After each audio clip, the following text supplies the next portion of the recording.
From the Library of Congress in Washington, D.C. Álvaro Enrigue is a celebrated Mexican author. He has written 10 fiction books, several of which are now available in English translations, including Perpendicular Lives and Hypothermia. Enrigue received the prestigious Joaquín Mortiz Prize for his first novel, La Muerte de un instalador, as well as the coveted Herralde Prize for his recent book, Muerte, súbita. He has also written for the New York Times, The Believer, and the London Review of Books, and he also writes for El Universal, which is a Mexican newspaper. His award-winning Muerte, súbita is now available in the English translation, and it's titled Sudden Death, and is published by Riverhead Books. And this is the book that we're here to celebrate today. The book is a daring adventure story featuring a 16th century tennis match between Italian artist Caravaggio and the Spanish poet Francisco de Quevedo. Enrigue lives in New York City, where he alternates between teaching at Princeton and Columbia universities. Alvaro, thank you again for being here with us. Thank you for inviting me and for reading the bio of someone so successful. It sounds fantastic. So to start, can you just tell us a little bit about sudden death and a little synopsis, perhaps? There is that problem. Most of the reviewers and the critics always begin saying that it's a book that I cannot define. I cannot. The American review has a very strict format, as you know, and it always begins with a long part in which they tell the book somehow. And it's not a book that I don't know. I know what it is about, of course, but it's not a book you can tell what it is about. But it's mainly I would say like a mural, like a big screen representation of a moment in the 17th century, or the transit between the 16th and 17th century, in which modernity was invented. Or is a novel about the invention of modernity, and so the main characters of the book are, or the more visible characters of the book are, as you said, this painter Michelangelo Merisi, who was the first painter in history that you said that considered method more important than work. That makes out of him a modern master and not a Renaissance master. And Francisco de Quevedo, who was this fascinating poet from the golden century of Spain that had a life as rich and scary as Caravaggio's, no? Because what is told in the novel is true. No? Both of them were assassins. Both of them were fantastic artists. Quevedo was for a period a pirate. You know, he was a diplomat. He worked with the viceroy of the two Sicilies that is featured in the novel too. And Caravaggio is just an unbelievably modern, contemporary, and fascinating character. You know, he was an openly gay artist in the 17th century who made a statement over being gay and being successful at the same time in a city in which one would think that even sex could be forbidden. You know, that was Rome. So it's a portrait of this period, but the main those are not the characters. The true characters are the objects in the novel. Yeah. That's why it's so difficult to grasp a definition of it, because what the novel tells is really the story of a tennis ball that was made with the hair of Anne Boleyn. Sounds theatric, but is completely true. The tennis balls in the 17th century were made with human hair, usually hair of dead people, of course, and it's true. That's completely historical.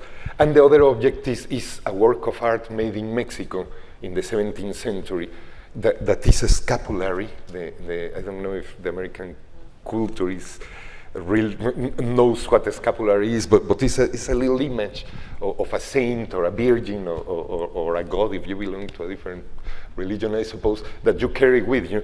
And this image is not painted as it would be in the case of an European scapulary, but is made out with feathers, with shiny feathers. That was the way in which the Aztec artists painted. So the novel tells the story of how those two objects make a very long trip to the center of the world of that moment, that was the city of Rome, and they are displayed during the game. So perhaps just a little reading of a little part of the book before we continue with some questions. This is very serious. I will torture the language of your ancestors in the next minutes reading. I can say in my defense that in Spanish I have a very weird accent too. And that I mispronounce words in Spanish too, so it won't be as bad as you think. It will be natural. And then there is this thing that my kids are American or Mexican American, and they don't have accents, no, or they have very cool accents. No, the little one speaks with a Harlem accent, which is just beautiful. So usually I take them when I do readings in New York, and we go by metro. And I practice, and they have opinions. They consider, as all kids, that their father is an imbecile. So when I read one word that is wrong, they correct me. But being New York City, the people in the metro intervenes, no? And they say, well, no, I don't think that's a correct word. You say that because you're from Harlem, baby, but in the Lower East Side. So this will be a mess. Sorry about it. The name of the chapter is Beheading. Jean Rimbaud had the worst of all possible tasks on the morning of May 19, 1536, severing with a single blow the head of Anne Boleyn, Marquise of Pembroke and Queen of England, a young woman so beautiful she had turned the Strait of Dover into a veritable Atlantic. The notorious Thomas Cromwell, chief minister of Henry VIII, had brought Rimbaud over from France for this express purpose. In a court missive, Cromwell asked that he bring his sword, a piece of miraculously fine craftsmanship, forget of Toledo steel, because he would be performing a delicate execution. Rimbaud was neither beloved or indispensable. Beautiful and immoral, he drifted coldly in the tight circle of very specialized workers who thrived in the Renaissance courts under the blind eye of ambassadors, ministers, and secretaries. His reserve, striking looks, and lack of scruples made him a natural for certain kinds of tasks known to all and spoken by no one, the dark operations that have always been unavoidable in the conduct of politics. People in DC knows about that. He dressed with a surprising good taste for someone with the job of killer angel. He wore expensive rings, breeches lavishly trimmed with brocade, and royal blue velvet shirts, unsuited to a bastard, which he was in every sense of the word. Cheap gemstones were braided with gypsy panchet into his gold-streaked chestnut hair. The gems filched from mistresses conquered with the various weapons over which God had granted him mastery. There was no knowing whether he was silent because he was clever or because he was a fool. His deep blue eyes, which turned down a little at the corners, never expressed compassion, but they never expressed any kind of animosity either. Also, Rimbaud was French. For him, killing a Queen of England was less sin than beauty. Cromwell had called him to London because he believed this last quality made him particularly unique choice for the job. On the morning of May 19, 1536, Anne Boleyn attended Mass and confession. Before she was turned over to the constable of the Tower so her body could be cleaved apart, she asked that her ladies-in-waiting alone be given the privilege of cropping her heavy red braids and shaving her head. Most of the surviving portraits, including the sole copy of the only one reportedly painted from life, depict her as the owner of crimped and significant locks. What it is about nudity in theory the great equalizer that excites us. In their naked states, only monsters should turn us on, and yet it's the very sameness of our nakedness that we find arousing. The ladies who accompanied Boleyn in her trials had pulled back the collar of her gown to reveal her neck before escorting her to the scaffold. They had also removed her necklaces. They didn't feel that the removal of her veil and tresses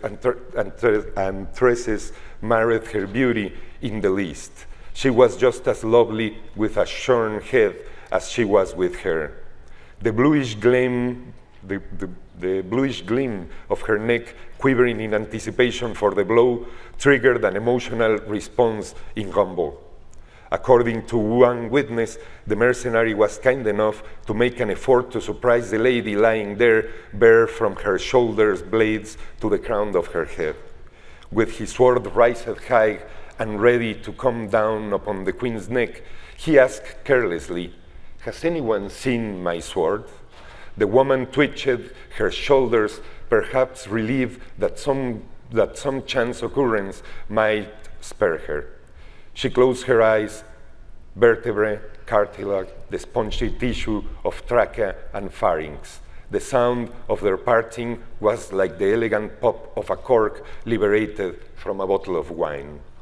Jean Rimbaud refused the bag of silver coins that Thomas Cromwell offered him when the job was done. Addressing the whole gathering, but looking into the eyes of the man who had shamed until he unseated the queen, he said that he had agreed to do what he had done to spare a lady the vile fate of dying under an executioner's blade. He made a sideway bow to the ministers and clergymen who had witnessed the beheading, and he returned straight to Dover at full gallop. Earlier that morning, the Lord High Constable had packed the categorical braids of the Queen of England in his saddlebags. Rimbaud was an avid tennis player, and this seemed sufficient payment.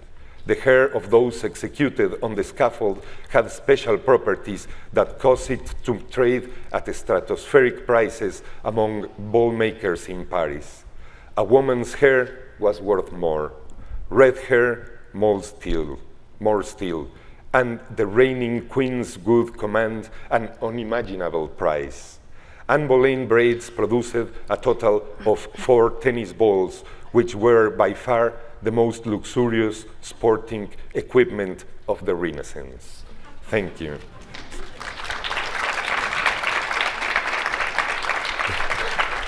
When the book was presented in Spanish for the first time, I have my editor in Spanish. He's a legendary editor. He's Jorge Herralde. He's really a living legend of edition in Spanish. And he said in the press conference that the balls made with the hair of Anne Boleyn were real, that they existed and that they were in a museum. So I had to pretend for like 3 months that those balls existed. And did they look similar to the balls, or were they? How do they look like? Just like a jumble of hair? I'm just curious. They look like tennis, like baseballs. Okay. They look like baseballs. Well, thank you for that reading, Alvaro. There is.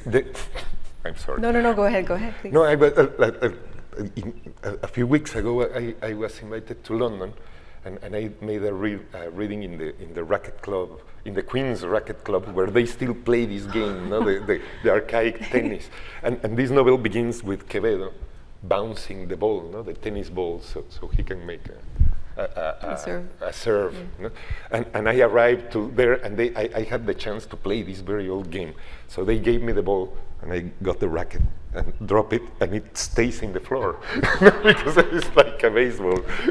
So they are very small and very hard, like little baseballs. Yeah. Well, thank you for that, Alvaro. And I'm just going to ask you some questions about the book and then about your work in general. So in this book, you juxtapose historical elements with the postmodern. You also insert tweets, emails, and other current modes of communication in the novel. Can you talk a little bit about this element in your work? Yeah, I suppose that is maybe just a generational thing, but I have a resistance, a natural resistance to linear storytelling. No, linear storytelling feels not boring to me, but sounds like petit bourgeois. No? Sounds to me like a 19th century novel in which the sequence of events is clear, and more importantly, the reader doesn't have an intervention. No? I believe, and I believe it honestly and truly, that the true art is reading and not writing. No? That is the reader who produces the work of art. The writer just sets some post-its there, and the art happens in the head of the reader, not in the head of the writer. The writer is just a vehicle, so someone can make art as they are reading, or as he or she is reading. So in that sense, I'm interested in novels that are like I don't know, Swiss cheeses, yeah. You know, that are full of holes, so the reader can go through it like what we are when we read. No, that is like reading worms. No, we're inside the book, and I think that the more open the spaces inside the novel, the more comfortable the reader will feel inside, and will be able to set a particular order in the book and a particular set of ideas that are not necessarily mine. No, I don't approach to writing as a dictator. I approach to it as a social work. That is what I think it is. Reading and writing is always social. No, there is this. You remember Foucault? No? He used to say that we should forget about the 19th century, and he was absolutely right. No? This idea of the lone writer, that is in his. It's always he. It's never she. Right. No? That is in his house with the beard and a cigarette, and is super serious and alone. And then the reader that is in the house of the reader alone and everything is bullshit. You know, reading is a social thing. It's produced by a lot of people, and a book is intervened by many people before it arrives to the reader, and the reader himself is reading with a lot of people too. No, the recommenders, the reviewers, etc. Right. No? So my books are like that. They are more open than closed. And do you also think about sort of how we are currently reading in this generation, which is all these little bits and pieces in the internet, and being able to read about historical moments in our computers, but then also like watching a YouTube video and all these sort of broken pieces of information? I mean, because that's sort of what it reminds me. I don't know. I've written all my books listening to music in a computer, no? Which is not to listen to music. No, when I listen to music, I listen to LPs. No, but when I'm working, I put music in iTunes or whatever program you have, and it's always broken. No, everything is broken. The whole discourses of the 19th century or of the late 20th century, maybe the 70s still, don't exist anymore. That's by one hand, but by the other, a novel is such a marvelously demanding object in itself that you cannot decide what form it will have to please certain kind of reader. You know, to tell a story is so incredibly difficult, so damn incredibly difficult, that the form, that the novel asks for the form, and in this case, as it was a novel that is set in a tennis game, it is not a novel about a tennis game. When the first time in my life I saw a tennis game was when I went to the Queen's Racquet Club last year. No, it's not a novel about tennis, but as the spine of the novel was a tennis game, the novel had to have that form. So the chapters are very short, very violent and very strong, because you should read it as you see a tennis match, no? Moving the head from one side to the other, because the ball is bouncing. No? And the novel has that structure. In the beginning, you are, as a reader, you are standing behind Quevedo's back. As a reader, you're just behind. That's the point of view. So you see Caravaggio at the other side, no, the monster of Baroque, no, the man who would invent Baroque art in the next. And behind him, you can perceive, you know, Rome, the Counter-Reformation, France, you know, Spain, its eternal duel. And when in the middle of the game they switch positions, and you begin to see the game from the perspective of Caravaggio, you see Quevedo, and you see Spain behind him, but more than anything, you see the Americas behind, no? The great, immense monster of the 17th century, no? That thing that had to be invented, that empty space which the story had to be told so it could exist in the imaginary of the people. So the novel happens very fastly. Yeah. In the book I'm writing now that happens during the 19th century, the chapters are very long because it should feel like a train ride and not like a tennis match. What else does the tennis match symbolize? Like this back and forth of the ball between Caravaggio and Quevedo. Is there more symbolism there? Between it's Italy and Spain. No? Okay. It's still when you speak about soccer, that's an important game always. No? Italy, Spain is a game that the world stops to watch. No? But anyway, no, I wanted for years. I wanted to write a novel about Caravaggio or with Caravaggio, you know, in which Caravaggio was. I read long ago. I read in the New York Review of Books a review of a new biography of Caravaggio. I was in Berlin, and I read this. I had it from the plane, and I read that he had been an assassin, and that he was. You surely have seen many Caravaggio paintings because he was a superstar. But that when in his paintings there is a beheading. There is a character who is beheaded, like John the Baptist, or all of these biblical characters that are beheaded, or Goliath. The head that is presented always in the painting is a self-portrait. It's always the head of Caravaggio. So I found that incredibly fascinating. And I began to think about writing one day one novel in which Caravaggio was displayed. You know, this is such a theatric character. You know? And at the same time, he had a studio that was a place like this, that had a little hole in the top of the studio, and it was the only source of light. So he will paint with only low lives. There were no professional models in his life, and he was a low life. So he would grab all these people from the streets that, by the way, were well known in Rome. When he painted, used a prostitute to paint the Virgin Mary, his painting was rejected from St. Peter because everybody knew that woman. No? So it was a scandal. No? So he would grab all these people, prostitutes, beggars, you know, tattooists, people like the bottom of the Roman society, dress them and display them under the ray of light, and that way, and then he would project that in the canvas and then copy it. You know?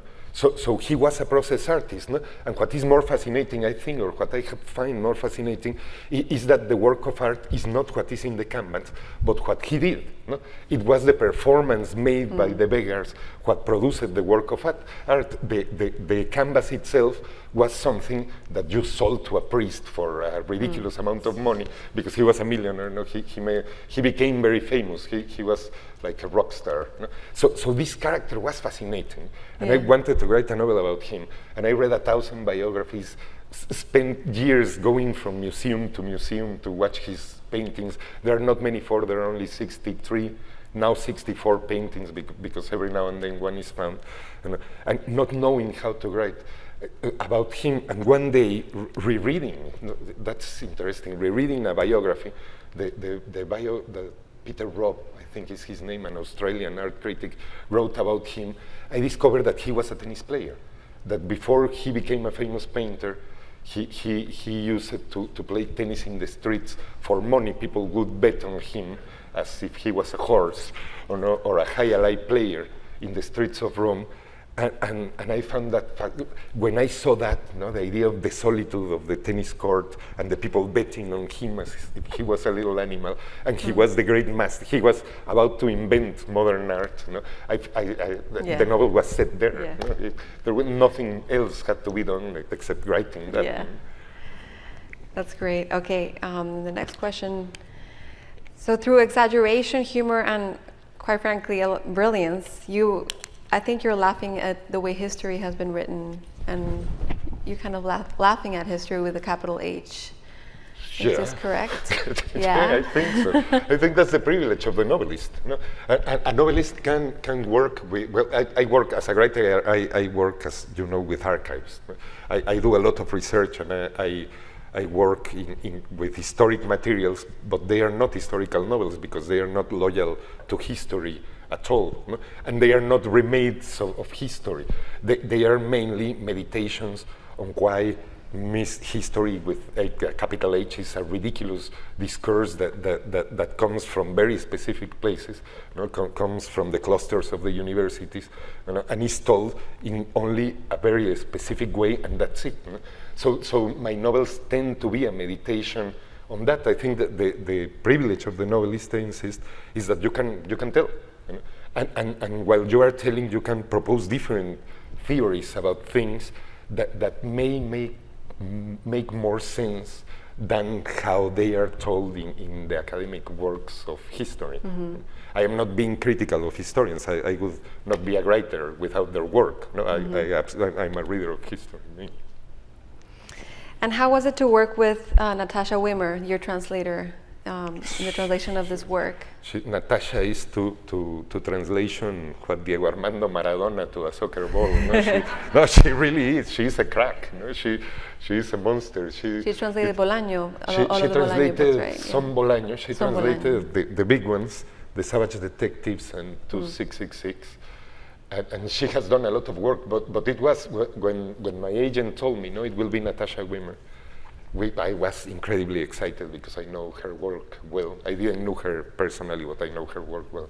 And I have, even in a class in Princeton, I had worked with the students with the original of The Savage Detectives and the original that she produces, because she's so good that is like an original. So I was an admirer of her work, and it was great to have the chance to collaborate with her. And I thought that it was a privilege to be translated by her. But as we were moving in the translation, I discovered that the true privilege was to see her work, not to see a true artist of the translation produce a book, no? Because she does first like a mass, she does a very fast first translation of the book that is very messy and shapeless, and then she works with an unbelievable devotion, but unbelievable word by word, until she has the feeling that it sounds like the original. And I have that feeling too. No? At the end of the process, because we did it's a novel that is difficult to edit because of the archives and everything that it has. We did the edition with the American and the British editors at the same time and their copies. No? And editors and copies, when they are editing, really hate the authors and translators. No? It's like a war between the author, the translator, and the editors on the other side. And when they would ask for something, I would go to Natasha's original as if it was mine. No? There was a moment in which I could not notice if what I was reading were my words or Natasha's words. That's a translator. Wow. No, right. She's amazing. Anyway, I think that a translation is always an original. I don't share the idea that translation, this Frost idea, which is fine, no? That poetry is lost in translation. It was a joke. No, he didn't mean it. So you don't think anything is lost in the translation? No, I don't know. I think that translation enriches the reading of the things. No? First, a translation is a second view on a book, which means that in general will be better meditated. And it's when the translator begins to work, the book is finished, so they know where they are going. So the chances to improve the book are real. And by other hand, is through translation that we renew literary discourses. Right. No? If there was not, because of the effort of passing one thing written in one language to another, the languages would stay always the same. No? It's through translation that a language renews and learns new ways of saying things. No? Yeah. So I'm a believer in translation. I think a more popular position lately in the US, fortunately. And this next question is more about your work in general. So I feel like your work talks a lot about structures of power as well. And your first novel, La Muerte de un instalador, which I think that book hasn't been translated to English, but it would translate to The Death of an Installation Artist. Yeah, it would translate to that. Yeah. And that book deals with the power structures within the art world, and then Perpendicular Lives deals with The Power of the Catholic Church. Yeah, Can you and talk a little fathers. bit? No, Yes. it's a novel about parricide. That word exists in English, parricidio. Parricide, yeah. Perpendicular Lives is about a series of characters that, a parricide that reincarnates and reincarnates and reincarnates and is always trying to not kill his father and ends up doing it. Yes, I hate authority figures. It's very simple. I can deal with it. I'm the son of a hippie abandoned letter. My father is older than the hippies were, but anyway, I grew up in a very relaxed home environment, but went to Catholic school from 6 years old in, and I never could deal with authority. I still can't. I try. I make good efforts, but I can't. So yes, I have a beef with that. It's like a personal thing, and I have a beef too with the figures of the machos. The great white machos of history are always displayed in a cruel way in my novels. I think that one of the things that we have done really wrong in the Western civilization is to center all the efforts in the masculine figures, and I think that as a generation we have this fantastic situation in which, for the first time, maybe since 600 or 400 before Christ, we are able to dismount that and see history and see what we do from a different point of view that is much more richer. Not only the point of view of the big macho, but the other one. I think that the way to deconstruct that is to write about the great decadent machos of the world and to laugh about them as much as you can, and as loud as you can. Yeah. Okay, this is more about you as a person. Had you always wanted to be a writer? Yeah, I never wanted to be anything else. I had it very clear. But yesterday you told me something different. Yesterday I said something different. What I wanted to do? Well, I wanted to be a soccer player. A musician. You said a musician. No, but I never studied music. Oh, okay. No. No, if I could be whatever I wanted to be, I would be a musician. No, I have this reverence for music, but I cannot play a drum. I could not play a bottle of water. No, but you've been writing for a very, very long time. Yeah, I always wanted to be a writer. No, I'm a melomaniac, but you don't make money with that. Listening to records and going to the orchestra doesn't help with the family's economy. But I always wanted to be a writer. I grew up in a family that considers the ability of telling a story important. It's a family of storytellers. It's a big family. It's a Mexican family, so it's really big, and the meals are really long. As it is in Mexico. So a Sunday meal would begin at 3 p.m. With the first tequila, and will end at 10 p.m. And all the time the people will be in the table talking, and it's a big family. So in order to survive to that family, you had to be a good storyteller. You had to be able to make people laugh, so your uncles and grandparents will learn your name, which is not easy in those contexts. There's a lot of children. Not anymore. No, those families are in extinction in Mexico. Now they are these like American families, a bunch of old people and one kid. But when I was a kid, it was different. Who have been the artists and writers that have influenced you the most? I don't know about the question about influence is always weird because I could. Of course, you can speak about writers you want to be with, you want to be as, and writers that you read and you say, wow, this is it. But I think that everything is an influence. I would say that I would not be the writer that I am, whatever kind of writer I am, if it was not because of the folk songs of José Alfredo Jiménez. That I would quote that as a big source of poetic knowledge for me, even when he was not a great poet, but he was the prince of decadent machos. He was so ridiculous in all senses, but he wrote fantastic songs. The same thing I could say about Agustín Lara, wrote the best bolero ever written, no, Piensa en mí, etc. But at the same time, of course, that writers influence you. And I wish it were like great Greek writers, but the truth is that they tend to be American writers. I grew up in the post-revolutionary Mexico, in the Mexico of El PRI, not this thing that we have now that who knows what it is, but the genuine Partido Revolucionario Institucional, which was ultra-nationalist, ultra-close, and kind of socialist. So I grew up in this country in which it was impossible to get foreign books. You had to read only books in Spanish, and those books were only Latin American. In the 70s, the educational programs changed, and in the school you would only read Latin American writers. You grew up without knowing that Dostoevsky existed. Maybe Dostoevsky, yes, because he was Russian, and Russians were communist, so maybe you could read a Cuban translation of Dostoevsky. But the rest of we grew up without reading Jane Austen, for example. I didn't know that she existed until I was, I don't know, 17, 18 years old. So anyway, there was this moment in which Mexico, that closeness began to crack before the signing of the NAFTA, and foreign books began to arrive.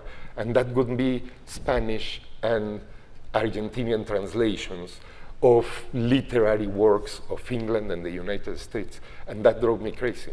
The discovery, for example, of Don DeLillo, for me was like the source of everything. No? Finally, I was finding a writer that was not centered in his own discourse, as the boom writers were, the big dicks of Latin American literature, but a writer who was centered in how the novel works. No? Novels that were not poetic discourses over the reality, but incredibly well-crafted machineries. No? In that sense, authors like Ian McEwan was incredibly important for me. This book, Flaubert Parrot, by, I'm forgetting the name, what's the name of him? Julian Barnes. No, all of those books were a history of the world in 10.5 chapters. They were very important. In the Spanish side, I discovered very young this incredible Spanish author that now will be a Nobel Prize soon, Enrique Villamatas.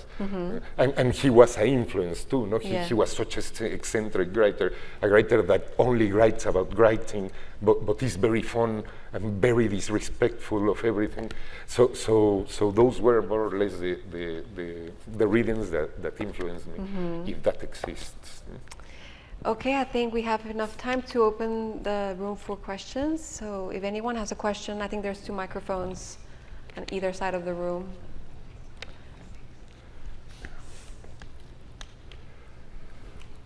You mentioned Caravaggio and Quevedo, and Quevedo is the part I'm going to ask. You are at Princeton, and probably Firestone Library has the best collection of Quevedo's notebooks when he was in school and so on and so forth. You access those things at Firestone Library in Princeton? Yes, I did. Yes, I did. Of course, I wrote this book in the second half of it. I worked on it for 2 years, and in the first year I worked in the public library in New York's public library.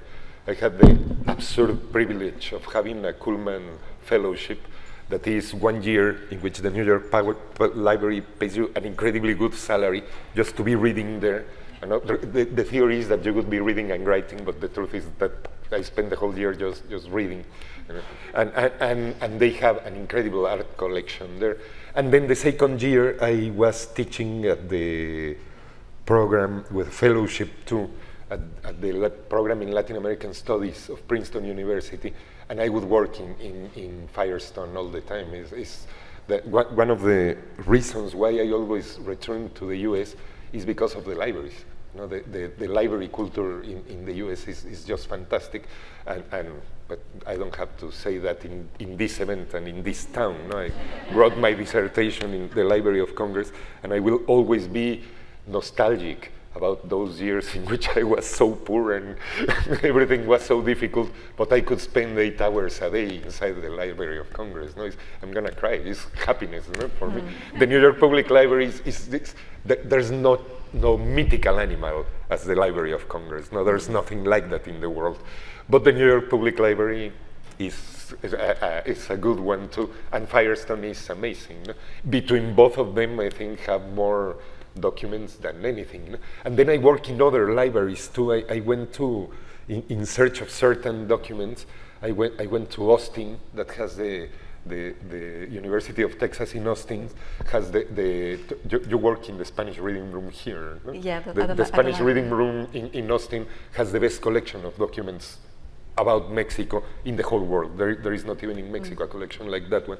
And I saw things there that are amazing. The book tells one of those subjects, about one of those subjects, that was the copy of Thomas More Utopia that was read by the first Archbishop of Mexico, as Fray Juan de Zumárraga, the author of the Virgin of Guadalupe, the guy who invented the Virgin of Guadalupe, and it was given to him, to Tata Vasco, the founder of the great Latin American utopias, the original one. So you can see the first Latin American, like pioneer of utopic thinking, making notes on the book on Utopia. No? It's just a privilege not to be able to touch that book. Sorry, I take super long in everything. Hi, Alvaro. I've enjoyed listening to you talk very much. Could you talk about the writing process and how you go about drafting and editing, and whether you have a schedule or just sort of what is your approach to when you've had the idea to when you're ready to hand it over for publication? It's always a mystery. I think that I have never. I published by now maybe 7 books of fiction. I'm not sure how many, but something about 7, 6, 8, something like that. And never the day in which I finish the novel, I thought in the morning I will finish today. No? I never felt that I was even close to finishing.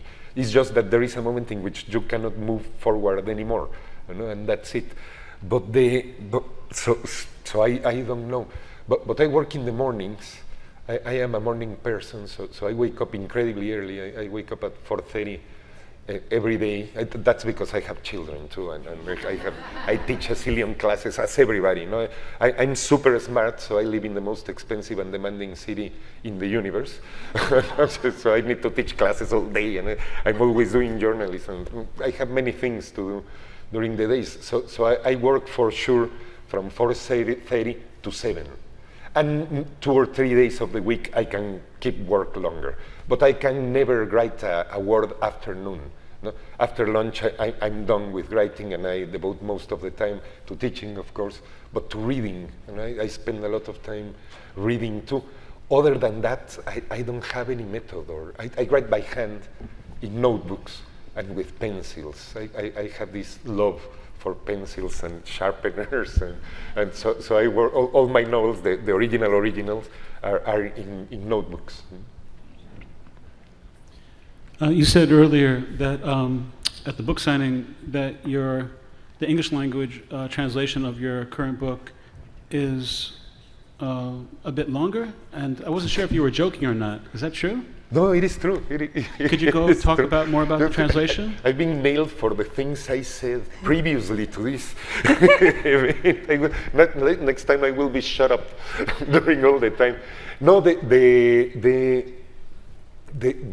I think that a book is a living animal, you know? And I think that a book is not a work of art or something that was dictated by the Saint Holy Spirit or any of that crap that comes from the 19th century. I think that a book is a register of someone's mind working during a period of time, and that time must be in the book. You know? In that sense, as I speak English well with an awful accent, but I write very well in English, or very competently, I could, in the 2 years of difference between the launching of the book in Spanish and the publishing of the translation, reality changed a little bit, so I was able to add a couple of chapters, maybe I think 3 chapters to the book in English, you know? And they are written in English, and there is one about the names, for example, that doesn't exist in Spanish. There is one about the sword. There are very few, and it is true too that as people begin to read the novel, people begin to discover that many of the historical facts were not that historical, and there was some backlash in Spanish when people discovered that not everything was true. So the novel in English is much more clear about it. You will always be lost. That's the idea, no? That you never know what is real and what comes from history and what not. But anyway, the original in English is more pointed to the reader, that don't necessarily have to believe what is told there. No? So the novel in English has like the instructions to read the novel, let's say like that. One more? Yeah? Okay. Yeah, I was going to ask, I know you said your interpretation of the history and how I almost share your lack of just respect for authority's sake, and how you're not afraid to challenge the university because they're tagged with as being an authority. You're saying that your interpretation may be just as valid as their interpretation may have been, or maybe even more accurate. And then you got into the comedy and making, laughing at that concept of history, capital H, and the macho guy. And can you speak on comedy's ability to kind of depedestalize authority? And once you laugh at them, there's a respect loss.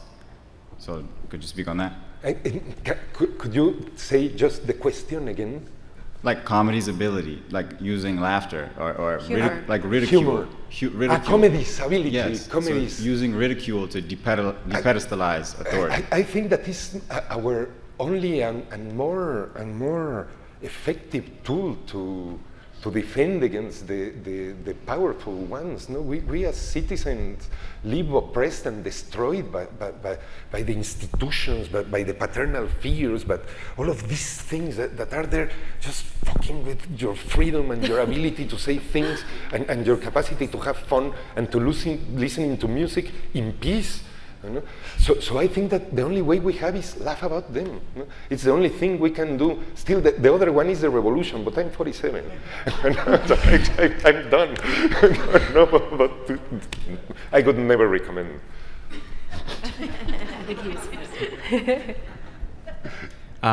Thank you very much for bringing your books to us and all that you do. And I know that you're often here in DC for different events, and I always get to see you.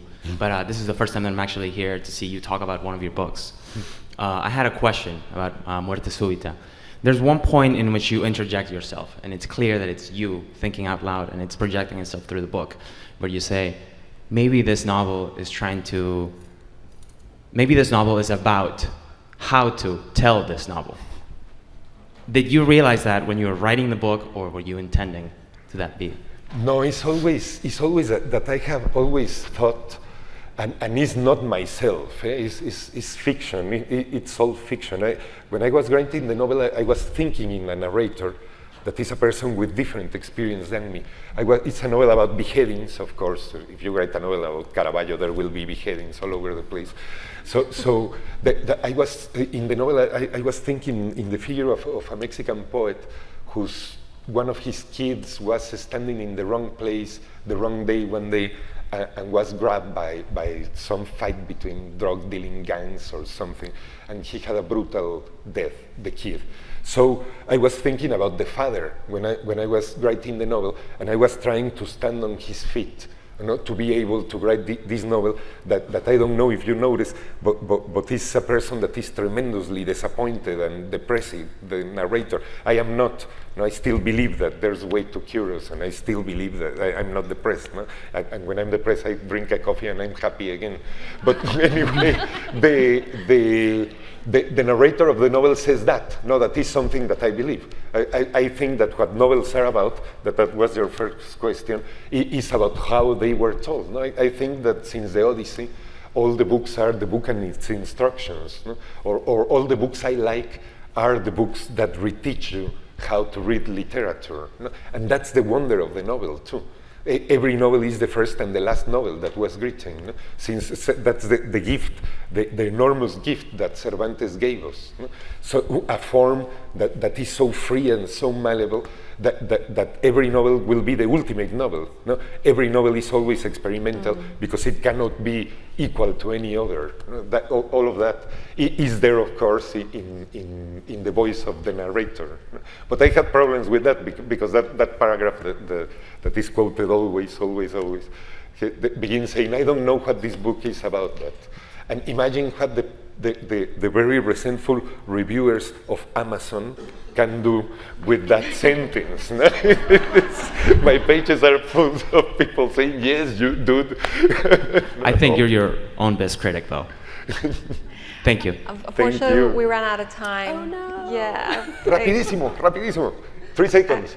Okay, I just want to say I'm a new reader to your work. I really enjoyed the book, especially how it's set up with all the duality in it, the old world versus new world and Spanish versus Italian.